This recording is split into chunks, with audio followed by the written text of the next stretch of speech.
And welcome back to the weekly market breakdown. We break down this week's market while keeping it as simple as possible. Now, first things first, I want to go over the S&P 500 with you guys so you can see exactly how the S&P 500 reacted to this week's news. And the main news I'm going to be going over is tariff wars, and tariff wars are heating up in a major way. And finally, I want to talk about the economic data that we did receive on Friday that we must talk about. So first, let's go over the S&P 500 because S&P 500 is the best gauge to see exactly where the market's at. So again, the S&P 500 is the top 500 companies in the United States. If you look at this chart above, you'll see that the S&P 500 was down 3% this week. So we've seen a decent downtick in the market, but the thing is, why exactly did that happen? And that is because of tariff wars. Just like I was letting you guys know last week, the pause Donald Trump did put on tariffs were supposed to resume this week, and they did, and the market took heed of that. But the main part that actually shocked the market was the uncertainty with tariffs. So Donald Trump did follow through with the tariffs that he did promise, but the thing was he did walk a couple tariffs back. If you look at this above, you'll see that Donald Trump did walk back the automotive part on tariffs, and the market really did not like the uncertainty. And that's one major lesson that I do want to let you guys know is the market hates uncertainty. So the constant change with these tariff wars are having the markets a little bit shook. But these tariff wars are like an actual real war, and they are just starting to heat up. To end this week, China actually did put another tariff, 100% tariff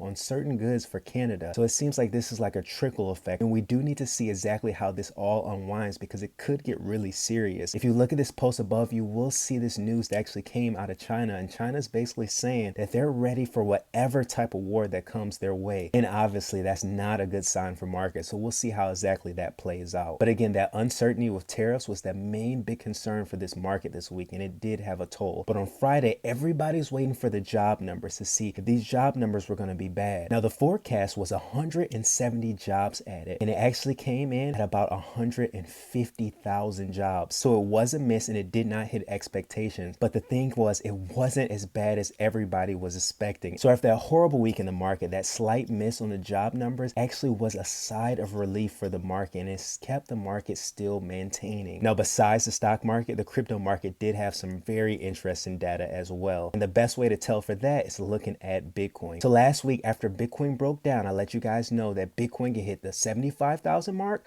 or it can go back up and retrace and hit that $92,000 level. And it did the exact same thing this week. So if you look at this chart above, you'll see that Bitcoin hit basically 92,000 and then it broke down again. So we could not hold that 92,000 level. So the same thing applies this week. Now Bitcoin could definitely hit that $75,000 mark, and then we'll see what happened from there. So if you're a Bitcoiner, keep an eye on those levels. Now this week, we're going to have some very important economic data on Wednesday and Thursday with inflation gauge for the consumer and the producer in PPI and CPI. Now after listening to this weekly market recap, it might sound like it's a lot of negativity in the market, but we have a glimmer of a hope because historically the second week in March usually is a very bullish week. So we'll see if those economic data on Wednesday and Thursday can ease the market and we can have a push up, because one thing about the markets, they do go down sometimes, but they don't keep going down super fast. We sometimes get key bounces. But again, this is the weekly market recap, and we're going to take this week by week. I'll see you next week. Peace.